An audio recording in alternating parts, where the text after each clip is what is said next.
ते स्वभावाचा गुण आहे. त्याची परिचय नसेल पण पडेल नाही, आमच्याच गावचं आहे. तुमच्याच गावचे आहेत ना? शिर्डीला आहेत आता. शिर्डीला आहेत का आता? ते रिटायर झाले. बरं बरं बरं. पण 12 वर्ष आळंदीत अधिकृत, 4 वर्ष संस्था सुटून पुन्हा राहिली 8 वर्ष. बाबा.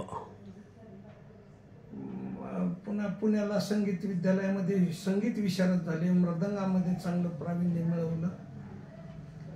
आणि गावाकडे गेले. संस्था टाकली मोरेवाडीला. मोरेवाडीला टाकली होती का? हा, टाकली होती अगोदर. रजिस्ट्रेशन केलं, सगळं केलं.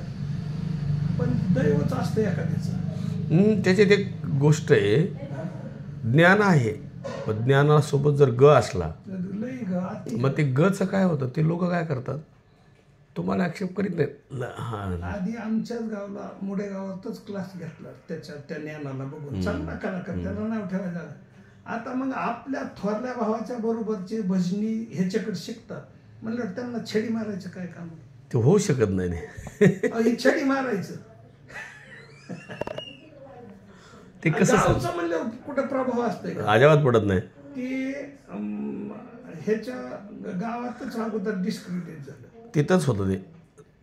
आणि मग भागात कीर्तन करायचे.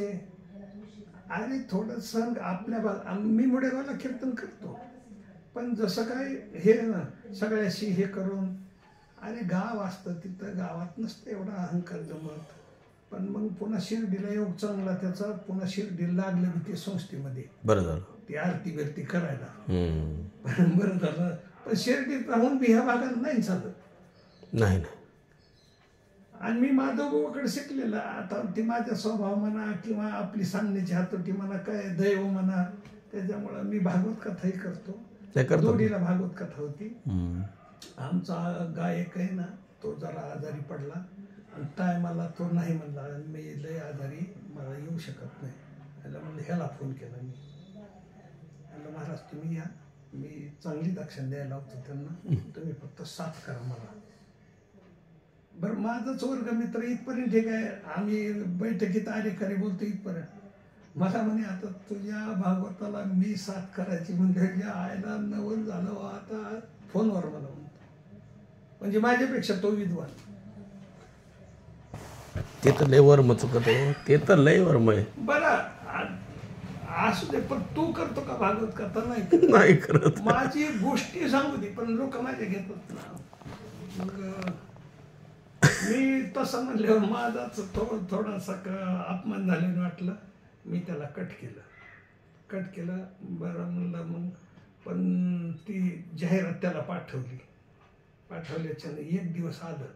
मग ती पब्लिक पाहून, हे ते पाहून, मान सन्मान पाहून, अगं बघा हे आम्हाला जमलं नाही असं म्हणतो. परत तेच म्हणाले, हे आम्हाला जमलं नाही. ते जमायला पाहिजे ना. आता मी तुम्हाला तुमच्याकडे का म्हणा आज आलतो की म्हणजे आमच्याकडे मुली आल्या 10-12. बरं. त्यांना गीता अजिबात कळत नाही. त्यांना देणारं आमच्याकडे 2-4 जणांना आम्ही म्हटलं, पण त्यांच्याकडे काय झालं आहे, त्यांच्याकडे पण थोडा आहे.